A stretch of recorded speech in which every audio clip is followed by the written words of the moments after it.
बहुत सारे लोग गोभी की तो सब्जी बना करके खा लेते हैं, लेकिन इसके पत्ते को बेकार समझकर फेंक देते हैं। बोलते हैं हमें इस पत्ते का क्या ही करना।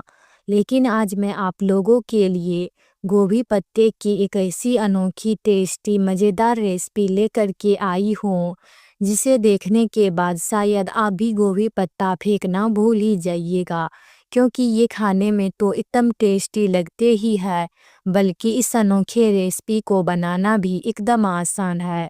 तो चलिए बिना देर के आज की मज़ेदार रेसिपी को बनाना शुरू करते हैं। इस टेस्टी रेसिपी को बनाने के लिए मैं यहाँ पर ले रही हूँ गोभी के पत्ते।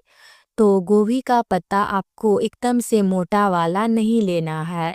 जहाँ पर गोभी का फूल होता है वही वाला एकदम सॉफ्ट और मुलायम पत्ता लेना है। तो देखिए मैं यहाँ पर एकदम सॉफ्ट और मुलायम पत्ता ले रही हूँ।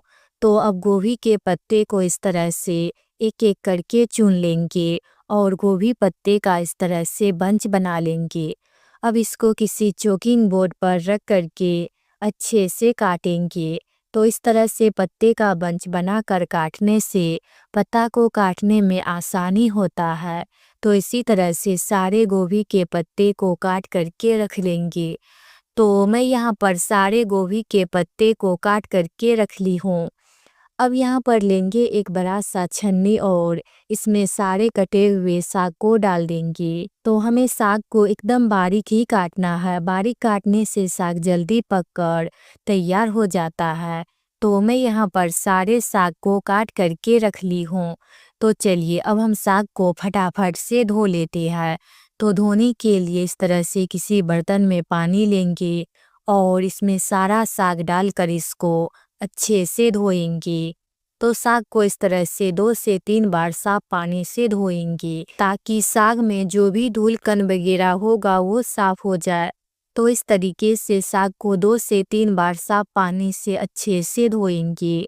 तो अब इस पानी को इस तरह से छन्नी में छान लेंगे, ताकि जो भी पानी में साग बच गया होगा वो छन्नी में आ जाएगा। तो मैं यहाँ पर साग को एकदम अच्छे से धो करके साफ कर ली हूँ। तो चलिए अब हम चलते हैं चूल्हे की तरफ। तो सबसे पहले चूल्हे पर एक कढ़ाई रखेंगे और कढ़ाई में तेल वगैरह कुछ भी नहीं डालेंगे। कढ़ाई रखने के बाद अब इसमें सारा बारीक कटे हुए साग डाल देंगे। साग डालने के बाद अब हम इसमें डालेंगे 5-6 हरी मिर्च, या फिर आप जितना तीखा खाना पसंद करते हैं उस हिसाब से हरी मिर्च साग में कम या ज़्यादा कर सकते हैं। और इसी के साथ अब मैं इसमें डाल रही हूँ 10 से 15 लहसुन के कलियां को छीलकर। लहसुन के कलियां डालने से साग खाने में बहुत ही टेस्टी लगता है। तो साग में लहसुन और हरी मिर्च डालने के बाद अब साग को एक बार अच्छे से चलाएंगे, ताकि ऊपर का साग नीचे आ जाए और नीचे का साग ऊपर। तो इस तरीके से साग को अब गलने तक पकाएंगे। अब साग को यहीं पर ढक देंगे, क्योंकि ढकने से साग जल्दी पक जाता है। और बीच बीच में साग का ढक्कन हटाकर इसको चलाते रहेंगे।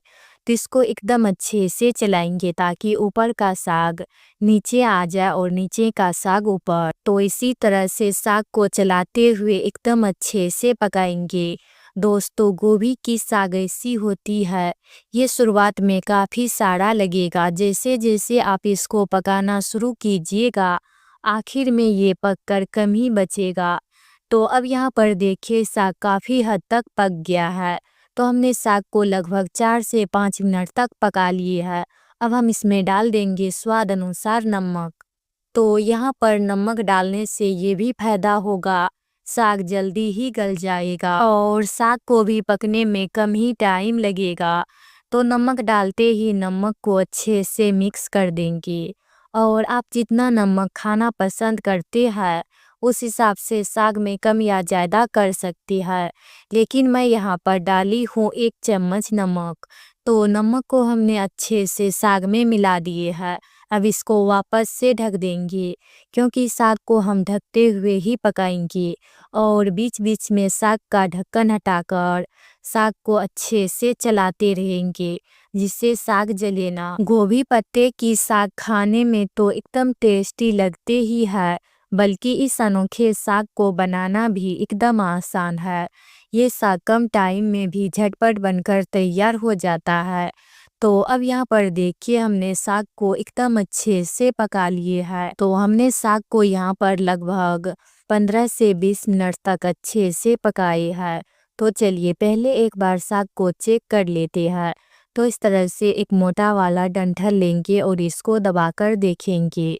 तो देखिए ये एकदम आसानी से मसला चला गया, यानी साग एकदम बढ़िया से पक गया। और जब साग का पानी अच्छे से सूख जाएगा, यानी साग अच्छे से फ्राई हो जाएगा, तो ये हल्का हल्का कढ़ाई में भी चिपकने लगेगा। तो चलिए अब हम साग को फटाफट से कुच लेते हैं। तो कुचलने के लिए किसी मथनी या रही का इस्तेमाल कर सकते हैं। तो साग को इस तरह से दबाते हुए अच्छे से कुचलेंगे। अगर आप चाहे तो ग्राइंडर जार का भी इस्तेमाल कर सकते हैं। तो मैं यहाँ पर देखिए साग को एकदम अच्छे से कुचल ली हूँ।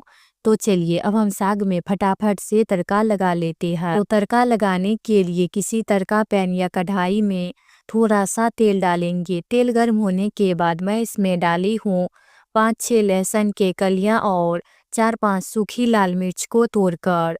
तो ये दोनों चीज़ डालने के बाद इसको तेल में अच्छे से मिक्स करेंगे और फ़ौरन को अच्छे से पकाएंगे। तड़का लगाकर साग खाने में बहुत ही टेस्टी लगता है।